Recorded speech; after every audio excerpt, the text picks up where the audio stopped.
Hari ini gue pengen bahas topik yang cukup menarik, yaitu pewaris dan juga perintis. Nah, banyak banget kan mereka yang berlomba-lomba menjadi pewaris perintis. Ini hidupnya lebih susah, ini hidupnya lebih enak gitu. Padahal faktanya, mau pewaris atau perintis, itu mereka sama-sama memiliki kesulitan masing-masing. Sama-sama ada susah dan senangnya. Pokoknya relatif lah. Susah itu relatif, bahagia juga relatif. Semua orang punya kesulitannya masing-masing. Ada yang berasal dari keluarga yang kaya raya, tapi orang tuanya cuek. Ya, jarang ada waktu sama anaknya. Sibuk bekerja. Terus kalau perintis, ya orang tua mereka sederhana atau bahkan ya kurang banget hartanya. Dan anak-anak mereka harus membiayai hidup mereka sendiri. Karena orang tua mereka nggak mampu bekerja atau ya ada hal lainnya lah. Tapi ada kelebihannya, yaitu mereka memiliki keluarga yang hangat, yang gak cuek, yang perhatian. Tapi kurangnya di mana? Di harta, di duit gitu loh. Jadi emang ada plus minusnya, mau itu pewaris atau perintis. Semuanya ada kekurangan dan kelebihan masing-masing. Tapi apa sih yang harus kita lakuin ketika kita berada di salah satu posisi ini, mau itu pewaris atau perintis? Buat lu yang pewaris, yang punya privilege dari orang tua atau keluarga lu, yang lu nya tajir melintir, ya berkecukupan lah. Lu mau buka bisnis, orang tua lu bisa support lu dari segi finansial. Lu gagal bisnis pun disupport lagi, di backup lagi. Lu mau kuliah sampai S3 tinggal kuliah, tinggal belajar. Atau lu mau ikut kelas ini, ikut kelas itu, dibayarin, lu tinggal ya fokus aja belajar. Saran dari gua, lu manfaatin bener-bener deh tuh privilege. Privilege finansial yang mungkin nggak semua orang punya ya. Mungkin emang banyak yang punya, tapi nggak semua orang gitu loh. Dan lu adalah salah satu orang yang beruntung itu. Lu bisa sekolah dengan tenang tanpa mikirin biaya, lu bisa kuliah dengan tenang tanpa mikirin biaya, tanpa mikirin uang jajan. Ya orang tua lu tinggal kasih aja gitu kan, atau ya siapanya lu, kakak lu yang sultan itu tinggal ngasih aja. Lu tinggal sekolah, kuliah yang benar. Jujur gue heran deh sama orang-orang yang punya privilege finansial yang udah kaya. Mereka itu, mereka ya tinggal kuliah, tinggal sekolah dengan benar, tapi mereka milih buat melenceng gitu loh. Kuliahnya jarang masuk, sekolah pun males-malesan. Kenapa gitu loh? Lu tinggal sekolah yang benar, kuliah yang benar, bisnis pun lu tinggal bisnis yang benar. Kenapa lu sia-siain gitu loh? Please deh, please manfaatin privilege itu. Karena suatu saat nanti ya, ketika privilege itu takutnya nih ya diambil dari lu bakal banyak nyeselnya. Lu bakal nyesel beneran deh. Lu manfaatin dari sekarang untuk menciptakan privilege finansial lagi ke depannya. Karena ya hidup kan naik turun ya. Hidup naik turun gak ada yang tahu. Ya walaupun sekarang lu tajir mengincar 7 turunan, tapi kalau lu gak bijak ya bisa-bisa aja lu jatuh gitu loh. Gue kan punya banyak temen orang kaya, sultan gitu. Keluarga juga banyak yang kaya. Dan ada deh beberapa dari mereka. Nggak semua ya. Beberapa dari mereka itu kayak kuliah pun main-main, jarang masuk, terus sekolah pun ya asal-asalan gitu. Ya coba uang orang tua lu tuh lu manfaatin gitu loh. Lu ikut apa, lu ikut kelas, lu ikut kegiatan apa yang bisa mengasah otak lu, skill lu. Ya lu kenalan sama banyak orang buat bangun bisnis atau apa. Kan enak ya kayak gitu. Mau orang tua lu cuek, keluarga lu nggak hangat, nggak harmonis, terlalu sibuk kerja, orang tua lu ya udah jangan lu jadiin alasan buat kuliah atau sekolah, kerja, main-main. Gak usah lu jadiin alasan. Ya lu fokus sama apa yang lu punya. Fokus sama apa nih yang lu punya nih, yang bisa lu bangun lagi, yang bisa lu kembangin, supaya kedepannya lu bisa menciptakan masa depan yang membahagiakan, yang cerah gitu loh. Lu fokus sama orang tua gue sibuk kerja, cuek, gue kurang kasih sayang. Ya tapi lu punya duit. Lu punya duit gila. Lu keliling aja tuh dunia. Ya, gue tahu sih mental orang beda-beda emang. Mental orang emang beda-beda ya, tapi ya keluar deh dari mindset kayak gitu, victim mindset. Gue sering banget juga denger dari orang-orang kaya gitu. Nih di telinga gue sendiri ya, bukan gue nonton podcast, bukan gue lihat di konten orang atau apa enggak, tapi di depan muka di telinga gue sendiri kayak duit itu nggak bisa beli kebahagiaan. Ada duit belum tentu bahagia. Ya kenapa bisa ngomong gitu? Karena nggak pernah miskin, coy. Nggak pernah miskin, makanya bisa ngomong kayak gitu. Lu coba deh miskin sehari. Jangan sehari deh, sejam aja, nggak kuat lu, beneran. Cari support system di luar rumah ya, lu keliling dunia, ya ambil kuliah di luar negeri kek, atau apa kek. Ntar juga kebahagiaan itu bakal datang dengan sendirinya ketika lu yang mengusahakan itu. Kebahagiaan itu kan datangnya dari pikiran, dari hati, dari cara kita memandang dunia, perspektif kita. Jadi ketika lu merasa lu nggak bahagia, walaupun lu punya duit, karena keluarga lu cuek, kurang quality time sama keluarga, ya lu nggak bakal pernah bahagia. Ya coba lu lihat deh, banyak orang di luar sana yang ya mereka hidup pas-pasan. Mereka hidup pas-pasan. Bahkan buat sekolah aja harus kerja 8 jam yang cuma dibayar berapa? 40.000 per hari. Jangan berfokus sama apa yang nggak lu punya, tapi berfokuslah sama apa yang lu punya. Apa sih yang lu milikin? Duit, harta, privilege dari orang tua lu. Ya lu manfaatin lah sebaik mungkin, lu maksimalin. Di luar sana beneran banyak banget orang yang mau sekolah pun harus kerja 8 jam cuma dibayar 20.000, 40.000. Udah gitu harus biayain satu keluarga lagi. Ada juga yang kuliah, ya sambil jadi tulang punggung, sambil kerja. Kuliah pun kadang tidur gitu ya, banyak yang kayak gitu. Dan lu kuliah tinggal kuliah, lu mau kerja tinggal kerja, mau switch karir ya lu tinggal switch karir, gak perlu mikirin itu karena lu masih punya orang tua yang mampu. Orang tua lu bisa nge-backup lu walaupun bukan dari segi emosional, tapi harta ya. Kalau zaman sekarang itu emang harta yang penting, harta yang penting. Kalau masalah emosional lu bisa, ya lu bisa berteman dengan orang-orang baik buat mensupport diri lu juga. Ya banyak kok support system di luar rumah. Enaknya pewaris itu, mereka bisa milih mau jadi apa ke depannya. Mau sekolah di mana, kuliah, jurusan apa, mau kerja apa, mau ganti-ganti karir juga gampang coy. Gampang asli. Ya misalnya lu kurang nih di skill UI UX misalnya.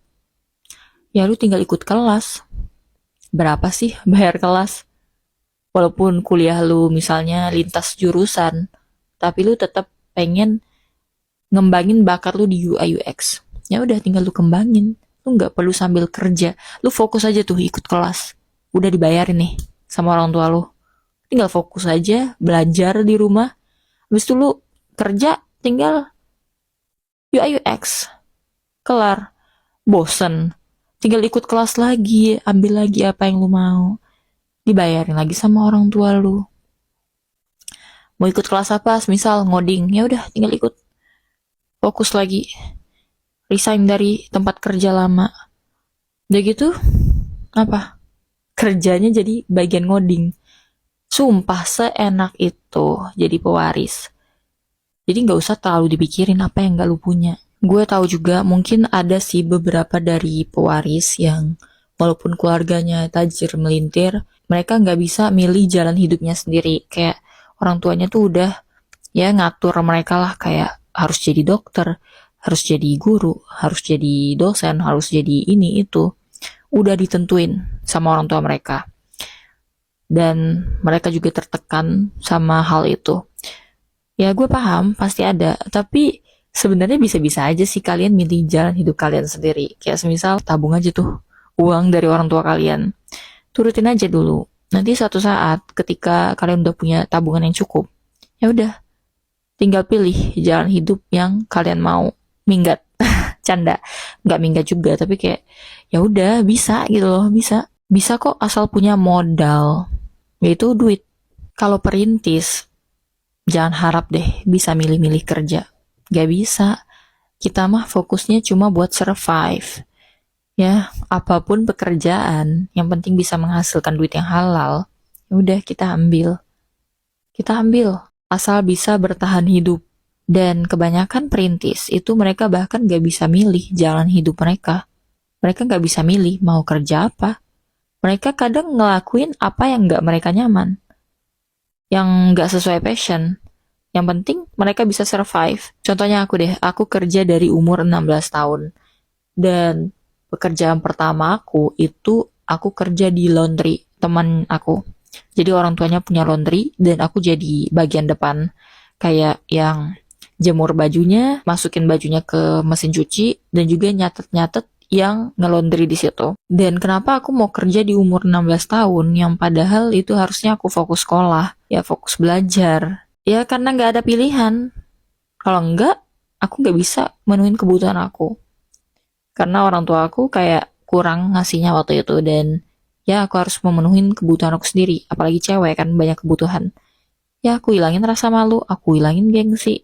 Yang penting aku bisa dapat duit. Intinya mikir gitu doang. Perintis nggak ada yang namanya gengsi-gengsian. Yang penting bisa ngehasilin duit. Mau itu kerjaan yang gak nyaman, bukan passion, tetap diambil. Selagi bisa bertahan hidup. Fokusnya cuma ke satu, yaitu bertahan hidup. Dan itu gak enaknya jadi perintis. Walaupun gak enak, tapi ada enaknya kok. Banyak pelajaran yang didapat. Kadang perintis juga harus mengubur mimpi. Kayak contohnya mau kuliah di luar negeri, atau jadi konten kreator, atau pengen punya bisnis sendiri. Karena itu kurang biaya. Realistis aja ya, pewaris dan perintis. Oke, kalau pewaris yang dia kalau selesai kuliah kerja ya udah tinggal ngebiayain diri dia sendiri. Karena apa? Karena orang tua dia udah financially stable. Dan itu bakal lebih mudah buat dia mencapai 100 juta pertama atau 1 M pertama. Bakal lebih mudah karena dia kerja pun buat diri dia sendiri. Tapi sebagai perintis yang sesungguhnya, nih kita baru gajian aja, kita harus beli apa yang belum kita punya. Semisal kendaraan. Sedangkan pewaris, dia udah dapet kendaraan dari orang tuanya. Ya kalaupun dia gajian, mau beli kendaraan baru ya easy lah gitu kan, easy. Tapi sebagai perintis, itu tuh kayak ya mulai dari nol banget gitu loh. Kita harus beli kendaraan lagi. Kita harus beli rumah lagi, nyicil rumah lagi. Belum biayain keluarga, belum ngasih orang tua, belum biayain adik-adik sekolah, belum bayar utang orang tua, semisal. Ya banyak perintilannya. Jadi semisal kalian yang perintis belum bisa mencapai 100 juta pertama di umur 25 tahun, ya that's okay. Kalian sebenarnya udah kaya banget kok, apalagi kalian mampu buat bayarin utang orang tua kalian. Kalian mampu buat ngebiayain adik kalian sekolah, kuliah, gila aja lu. Masih lu ngerasa miskin gitu. Lu udah kaya sebenarnya. Cuman uang lu udah terinvest ke hal lain gitu loh. Ke orang tua. Ya kan walaupun tabungannya nggak kelihatan tuh. Gak apa-apa. Percaya deh, semua yang udah lu keluarin buat keluarga lu, itu pasti dibalas sama Tuhan. Jadi lu nggak usah khawatir. Nggak usah terlalu mikirin, ngebanding-bandingin diri lu sama orang lain yang udah sukses banget di usia lu. Yang udah punya 1 M pertama di usia kayak lu. Nggak usah lu banding-bandingin. Karena setiap orang punya starting line-nya sendiri ya. Jadi garis awalnya aja udah beda gitu loh. Gak bisa lu samain kayak lu. Lu udah kaya kok. Lu udah kaya banget. Di video ini bukan ngebanding-bandingin pewaris dan perintis. Gue tahu setiap orang punya struggle-nya masing-masing. Mau pewaris mungkin mereka struggle-nya di keluarga, kurang quality time, broken home atau apa. Ya atau terlalu diatur-atur sama orang tuanya jalan hidupnya. Gak ada yang tahu. Tapi ini juga bisa terjadi di yang perintis. Ya, setiap orang pokoknya punya struggle-nya. Ya, mungkin perintis punya keluarga yang harmonis, yang hangat, tapi kurang dana. Ya, macam-macam. Jadi, lu fokus ke apa yang lu punya. Oke, perintis. Lu nggak kaya, tapi lu punya keluarga yang suportif, yang hangat. Lu kejar bener-bener tuh mimpi lu. Ya, apa yang bisa lu capai. Ya, sesuai budget aja, lu maksimalin. Dan buat pewaris, lu maksimalin, lu manfaatin sebaik-baiknya. Jangan males-malesan lu. Lu manfaatin privilege orang tua lu. Jangan males-malesan. Ya sayang banget. Enough ngebanding-bandingin diri lu dengan apa yang lu lihat di sosmed. Ya orang yang udah sukses di usia muda, yang udah menikah atau apa. Ya macam-macam yang mungkin nggak nyambung, nggak relate di lu. Ya mereka bisa memanfaatkan privilege mereka atau mereka emang hoki. Lucky lah pokoknya. Ya bagus, good for them. Lu jadiin motivasi aja, tapi bukan berarti lu harus menyalahkan keadaan. Lu harus bilang dunia ini gak adil atau apa. Ya enggak gitu juga. Lu manfaatin apa yang lu punya. Lu punya potensi, lu masih sehat, lu masih bisa bekerja, yaudah kerja. Kumpulin uang sebanyak-banyaknya. Perluas lagi ilmu lu, wawasan lu, supaya lu bisa keluar dari situasi yang gak lu sukai. That's it. End of game. Buat lu semua yang bisa memanfaatkan privilege, gue acukin jempol. Karena kalian keren banget. Jarang banget ada yang bisa memanfaatkan privilege keluarganya. Harta maksud gue. Terus yang kedua, buat yang perintis, lu pasti bisa keluar dari situasi yang gak lu sukai, lu pasti bisa financially stable. Gue yakin sama lu. Oke? Share dong cerita kalian di kolom komentar. Jangan lupa like, komen, dan juga subscribe supaya gue makin semangat kontennya. Karena kalau kalian gak komen, gue rasa kalian udah gak butuh sama konten gue. Jadi gue agak males buat kontennya sebenarnya kalau kalian gak komen atau ngasih feedback. And FYI, gue bikin video ini no script. Ya, langsung ngomong aja karena gue rasa ini udah terpendam lama banget di pikiran gue dan gue rasa bisa bermanfaat buat kalian semua. Inti dari video ini bukan buat ngebanding-bandingin pewaris atau perintis, bukan buat ngemojokin ya. Tapi ya udah ambil aja positifnya. Okay? Bye. I'm gonna see you on the next video. Semoga bermanfaat.